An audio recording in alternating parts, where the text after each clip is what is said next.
O level කරන නංගිලා මල්ලිලා හැමෝගෙම හීන තමයි කොහොම හරි ඒ නමයක් ගන්න එක.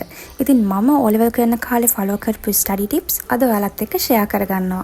ඔයාලා මේ ටිප්ස් හරියටම ෆලෝ කරොත් අනිවාර්යයෙන්ම හොඳ රිසල්ට් එකක් ගන්න පුළුවන්. ඉතින් අපි බලමු මේ ටිප්ස් මොනවාද කියලා. පළවෙනිම ටිප් එක තමයි ඔයා මේ හැම දෙයකටම කලින් ඔයාගේ ගෝල් එක සෙට් කරගන්න ඕනේ. ඔයාගේ ගෝල් එක ඒ නමයක් ගන්න එක නම් ඔයාගේ හිතේ මේ ගෝල් එක හොඳට කිඳා බහැලා තියෙන්න ඕනේ. ඒ කියන්නේ හැමදාම ඔයා උදේට අවදි වුණ ගමන් මුලින්ම හිතන්න ඕනේ මේ ගෝල් එක ගැන. ඒ වගේම හැමදාම රැට නිින්දට යන්න කලිනුත් ඔයා අන්තිමටම හිතන්න ඕන මේ ගෝල් එක ගැන. ඇයි මං එහෙම කියන්නේ? මොකද අපේ යටි හිත අවදි වෙන්නේ අපි නිින්දට වැටුණාට පස්සේ. අපි නිදා ගන්න කලින් හිතන දේ යටි හිත විසින් ක්‍රියාත්මක කරනවා.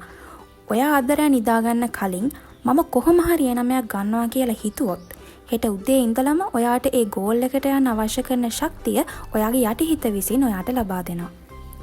ඉතින් මම ඔයාට යෝජනා කරනවා මේ වගේ A4 කොලයක් අරගෙන ඔයාගේ ගෝල් එක ඔයාගේ අතින්ම ලියලා එහෙම නැත්නම් print out එකක් අරගෙන ඔයාගේ කාමරේ ඔයාට නිතරම පේන බිත්තියක අලවන්න. එහෙම නැත්නම් ඔයා පාඩම් කරන මේසය ළඟ බිත්තියේ අලවන්න. ඉතින් ඔයාගේ ගෝල් එක ඔයාගේ ඇස් දෙකට නිතරම පේනකොට ඔයා නොදැනුවත්වම මොටිවේෂන් එකක් ඔයාට ලැබිලා ඉවරයි. දෙවැනි ටිප් එක තමයි ඔයාගේ මේ A9 කියන ගෝල් එකට යන්න ඔයාට තියෙන සබ්ජෙක්ට්ස් වලට අදාළව මයිල්ස්ටෝන් සෙට් කරන එක. දැන් ඔයාට එක්සෑම් එකට ලියන සබ්ජෙක්ට්ස් 9ක් තියෙනවනේ. ඉතින් ඔයා මේ සබ්ජෙක්ට්ස් 9ට A4 කොළ හෝ ෆුල් ස්කැප් කොළ 9ක් අරගන්න. ඊට පස්සේ මේ කොළ එකින් එක අරගෙන සබ්ජෙක්ට් එක උඩින්ම ලියන්න. ඊට පස්සේ මේ පැනලා තියෙන විදියට ඒ සබ්ජෙක්ට් එකේ තියෙන ටොපික්ස් එහෙම නැත්නම් ලෙසන්ස් කීයක් තියෙනවද කියලා බලලා ඒ ඔක්කොම පහළට ලියන්න පුළුවන් විදියට ටේබල් එකක් හදාගන්න. ඒ වගේම මේ ටේබල් එකේ දකුණු පැත්තේ වෙනම කොලම් දෙකක් මේ වගේ ඉතුරු කරගන්න. පළවෙනි කොලම් එක ස්ටඩි කියලා වගේම දෙවෙනි කොලම් එක රිවිෂන් කියලා හෙඩින්ග්ස් දාගන්න. එතකොට ඔයා මොකක් හරි සබ්ජෙක්ට් එකක එක ලෙසන් එකක් පාඩම් කරලා ඉවරුණාට පස්සේ ඒ ටොපික් එකට අදාළ ස්ටඩි කොලම් එකේ ටික් එකක් දාගන්න. ඒ ටොපික් එකේම රිවිෂන් එකක් කරලා ඉවරුණාට පස්සේ රිවිෂන් කොලම් එකේ ටික් එකක් දාගන්න. එතකොට ඔයාට ලේසියෙන්ම බලා ගන්න පුළුවන් මේ වෙද්දී ඔයා පාඩම් කරලා නැති ටොපික්ස් මොනවාද, පාඩම් කරලා ඉවර ටොපික්ස් මොනවාද කියලා. ඒ වගේම රිවිෂන් කරලා නැති ටොපික්ස් මොනවාද, රිවිෂන් කරලා ඉවර ටොපික්ස් මොනවාද කියලා. ඉතින් ඔයා මේ ටේබල් හදනකොට මතක ඇතුව බිත්තිය අලවන්න පුළුවන් විදියට හදන්න.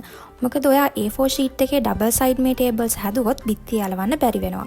ඉතින් ඔයා මේ සබ්ජෙක්ට් වයිස් හදාගත්ත මයිල්ස්ටෝන්ස් බිත්තියේ අලවුවොත් ඔයාට ලේසියෙන්ම බලා ගන්න පුළුවන් මොන සබ්ජෙක්ට් එකේ මොන ලෙසන් එකද ඔයා තාමත් පාඩම් කරලා නැත්තේ කියලා. තුන්වෙනි ටිප් එක තමයි ඔයා මේ මයිල්ස්ටෝන්ස් අචීව් කරන්න ටයිම්ලයින් එකක් හදාගන්න ඕනේ.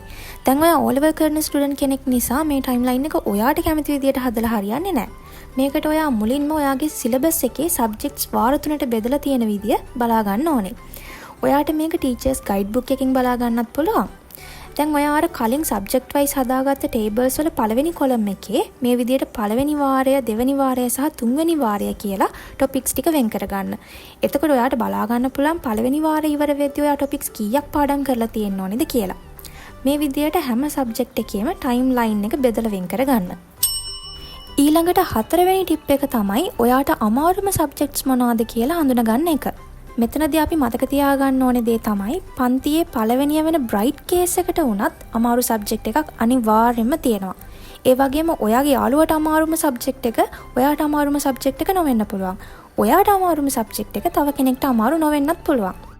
ගොඩක් වෙලාවට ඔයාට අමාරුම සබ්ජෙක්ට් එක වෙන්නේ ඔයාට ගොඩක්ම බෝරිං සබ්ජෙක්ට් එක. ඉතින් ඔයාට බෝරින්ම සබ්ජෙක්ට් එකට එහෙම නැත්නම් අමාරුම සබ්ජෙක්ට් එකට වැඩිපුර මහන්සි වෙන්නත් මතක තියාගන්න.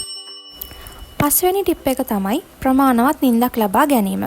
ඔයා මහන්සි වෙලා පාඩම් කරන දේ දීර්ඝ කාලයක් මතක තියෙන්න නම් පැය 7-8 අතර කාලයක නිින්දක් අනිවාර්යයෙන්ම අවශ්‍යයි. ඔයා දවසට පැය 5-6ක් නිදාගෙන කකුල් වතුර බේසන් වල දාගෙන රෑ එළි වෙනකම් පාඩම් කරාට කවදාවත් ඔයාට හොඳ රිසල්ට් එකක් ගන්න ලැබෙන්නේ නැහැ. ඔයා නිදි මරණයකින් වෙන්නේ ඔයාගේ ෆෝකස් එක. එහෙම නැත්නම් අවධානය එක තැනක තියාගැනීමේ හැකියාව ඔයාට නැති වෙන එක විතරයි. ඉතින් අනිවාර්යෙන්ම ඔයා ප්‍රමාණවත් නිින්දක් ලබා ගන්න ඕනේ. හරි. ඊළඟට 6 වෙනි ටිප් එකත් බලමු. මොකක්ද මේ 45 minute rule කියන්නේ? ඔයා පැය ගාණක් එක තැනක වාඩි වෙලා එකම සබ්ජෙක්ට් එකේ එකම ටොපික් එක පාඩම් කරනවට වඩා එක සබ්ජෙක්ට් එකක එක ලෙසන් එකක් විනාඩි 45ක් පාඩම් කරලා විනාඩි 15ක බ්‍රේක් එකක් අරගෙන මේ විදියට එක දිගට පාඩම් කරොත් ඔයාට මතක තියාගැනීමේ හැකියාව ගොඩක් වැඩි වෙනවා. ඒ වගේම ඔයාට එක ලෙසන් එකක් විනාඩි 45න් පාඩම් කරලා ඉවර කරන්න බැරි වුණොත් කලබල වෙන්න එපා. විනාඩි 15ක බ්‍රේක් එකක් අරගෙන ඊට පස්සේ ආයෙත් විනාඩි 45ක් පාඩම් කරලා ඒ ලෙසන් එක ඉවර කරන්න. ඊට පස්සේ ආයෙත් විනාඩි 15ක බ්‍රේක් එකක් අරගෙන වෙන සබ්ජෙක්ට් එකක ලෙසන් එකකට මාරු වෙන්න. ඔයා මේ 45 minutes rule එක හරියටම follow කරොත් ඔයාට වැඩිපුර පැය ගාණක් ඇඟට දැනෙන්නේ නැතුවම පාඩම් කරන්න පුළුවන්. මොකද හැම පැයකටම සැරයක් ඔයා විනාඩි 15ක බ්‍රේක් එකක් ගන්න නිසා ඔයාගේ එනර්ජි එක බූස්ට් වෙනවා. එතකොට ඔයාට බෝරින් නැතුව පාඩම් කරන්න පුළුවන්. ඊළඟට අපි යමු අන්තිම ටිප් එකට. ඔයා ලෙසන් එකක් පාඩම් කරලා ඉවර වුණාට පස්සේ ඒකේ කන්ටෙන්ට් එක මයින්ඩ් මැප් එකක් විදියට සමරයිස් කරගන්න. අපේ මිනිස් මොලේ නිර්මාණය වෙලා තියෙන වචන වලට වඩා රූප වලින් අපි දකින දේවල් මතක තියාගන්න පුළුවන් වෙන විදියට. ගොඩක් ළමයි කරන්නේ ෂෝට් නෝට්ස් හදනවා කියලා කොලයක් අරගෙන ඒක 3ට 4ට නවලා නෝට්බුක් එකේ තියෙන නෝට් එකම චූටි අකුරෙන් ආපහු ලියන එක. හැබැයි ඇත්තටම ඊට වඩා ගොඩක් සාර්ථකයි මේ මයින්ඩ් මැප් හදන එක. මයින්ඩ් මැප් එකක් ඔයාට ඕනම සබ්ජෙක්ට් එකක ඕනම ලෙසන් එකකට හදාගන්න පුළුවන්. මයින්ඩ් මැප් එකක් හදනකොට මේ විදියට ලෙසන් එකේ සබ් ටොපික්ස් දාලා විශේෂ කරුණු ඇතුළත් කරලා ඔයාට හදාගන්න පුළුවන්.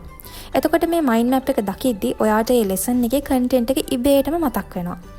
තව ඔයාට මතක තියාගන්න ලේසි වෙන්න ඒ ටොපික්ස් වලට අදාළව මේ විදියට රූප ඒ වගේම සංකේත ඇඳලා මයින්ඩ් මැප්ස් නිර්මාණය කරගන්නත් පුළුවන්. ඉතින් ඔයා O level කරන්න ඉන්න කෙනෙක් නම් ඔයාගේ A9 හීනය හැබෑවක් කරගන්න මේ ටිප්ස් හත ඔයාට ගොඩක් වැදගත් වෙයි. ඔයාලා පාඩම් කරද්දී ඇති වෙන ගැටලු මොනවා හරි තියෙනවා නම් පහලින් කමෙන්ට් කරන්න අමතක කරන්න එපා. ඒවට විසඳුම් මම ඊළඟ වීඩියෝ එකකින් අරන් එන්නම්. ස්තුතියි.